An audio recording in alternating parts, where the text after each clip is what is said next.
I walked back out, and there were reporters in the front of the Capitol. And in front of reporters, Representative Yoho called me, and I quote, "a fucking bitch." AOC got into some kind of altercation, quarrel with another lawmaker, a Republican, and he cursed at her. He cussed her out. He called her a fucking bitch. Good sir. Well, I never. Apparently, he called her crazy and disgusting. He took to the floor, okay? And this is what he said, okay? This is what he said. Mr. Speaker, I stand before you this morning to address the strife I injected into the already contentious Congress. I have worked with many members in this chamber over the past 4 terms, members on both sides of the aisle, and each of you know that I'm a man of my word. So let me take a moment to address this body. I rise to apologize for the abrupt manner of the conversation I had with my colleague from New York. It is true that we disagree on policies and visions for America, but that does not mean we should be disrespectful. Having been married for 45 years with 2 daughters, I'm very cognizant of my language. The offensive name-calling words attributed to me by the press were never spoken to my colleagues, and if they were construed that way, I apologize for their misunderstanding. As my colleagues know, I'm passionate about those affected by poverty. My wife Carolyn and I started out together at the age of 19 with nothing. We did odd jobs, and we were on food stamps. I know the face of poverty, and for a time it was mine. That is why I know people in this country can still, with all its faults, rise up and succeed and not be encouraged to break the law. I will commit to each of you that I will conduct myself from a place of passion and understanding, that policy and political disagreement be vigorously debated with the knowledge that we approach the problems facing our nation with the betterment of the country in mind and the people we serve. I cannot apologize for my passion or for loving my God, my family, and my country. I yield back. What does God have to do with this? Anyway, AOC then said this, okay? She says he does not apologize or name any actions he did. He does not accept responsibility. He lies. This was not a quote-unquote conversation. It was a verbal assault. And he also distracts by making it about poverty and says everyone else is wrong and the incident never happened. This is not an apology.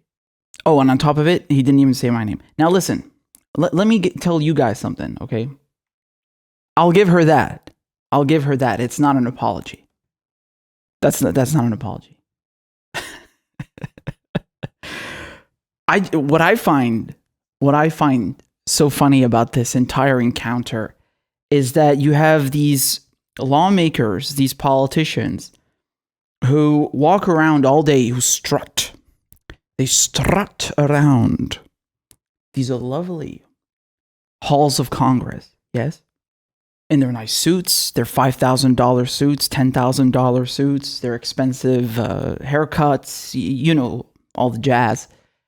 And they pretend to be civil to one another and civil in their discourse while they're bombing people, while they're attacking people abroad, while they're launching a war on drugs, while they're putting African Americans in jail, while they're trampling all over your privacy and your Fourth Amendment and your First Amendment, while they're approving these disgusting budgets for law enforcement to buy paramilitarized gear to come and crack your skulls with, while they're giving the military $700+ billion, while they're giving away trillions of dollars away to people who don't need it, to the oligarchs, to the corporations, while they deny you what's yours. But how dare you say fucking bitch? How dare you curse? We would never do such a thing in this establishment. I'm mortified. That's what's so interesting about politics, right? These are the most disgusting thugs, the lowest of the low. Vermin, scum, murderers, war criminals. And they're offended by a few cuss words.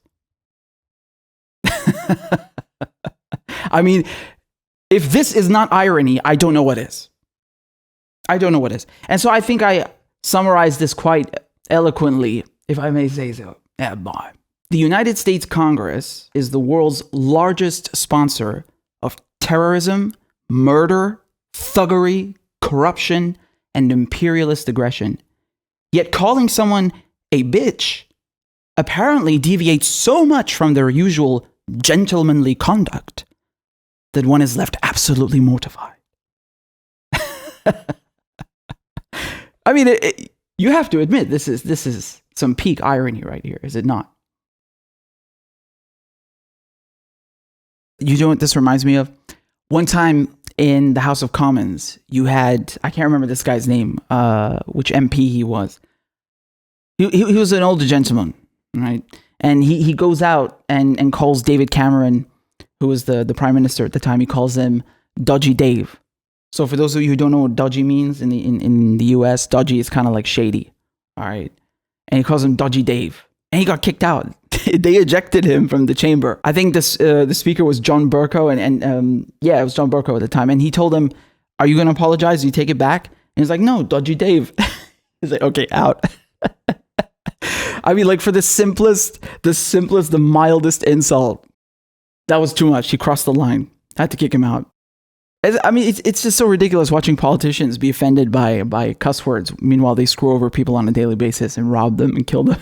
Is it Dennis Skinner? That was him? Yeah, I don't know. But go look up the clip. I think it was Dennis Skinner. Yeah. You know, it's just like the mafia. It really is like the mafia.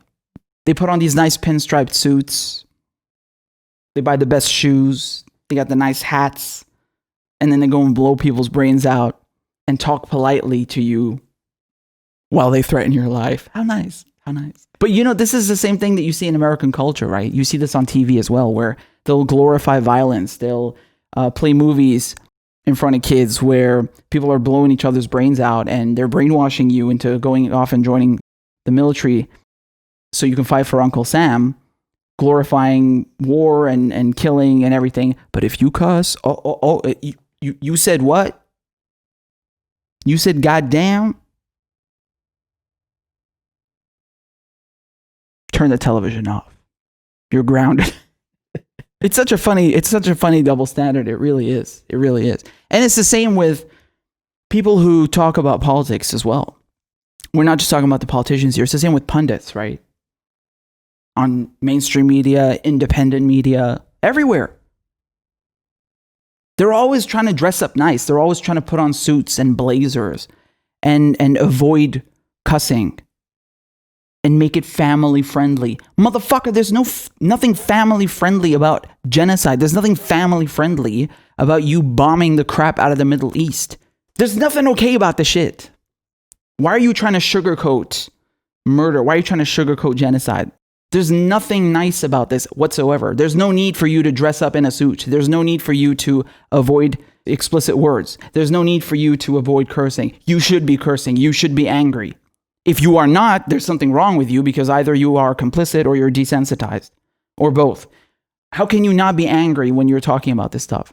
It's really a weird paradox, right? Seeing this all across the board, mainstream media, independent media, they all try to appear professional and we must avoid these expletives there, boy. Speaking the high register, yeah.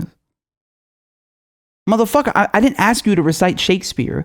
We're talking about atrocities. We're talking about injustices. There's nothing nice about this. This is just some ridiculous drama. They're trying to distract you from their votes. They're trying to distract you from the real shady crap that's afoot. The stuff that's going on behind the scenes. Because if you're focused on, good sir, he called her a bitch, then you're not going to worry about how they're screwing you with the laws that they're not introducing, with the ones they are introducing, how they're voting. Now you're distracted, aren't you? Because he called her a bitch. By the way, on that note, has AOC apologized for the largest transfer of wealth in history, that highway robbery? Or robberies, I should say, plural, right? Numerous ones, multiple robberies. When they gave away all of your money to the corporations, to the lobbyists, to the dark money groups, to people who didn't need it, when they gave you one check. Has she apologized to you No? They gave you a one-time check, $1,200. Some of you. Did she apologize for that? For giving your money to corporations? She didn't? Damn. What a fucking bitch.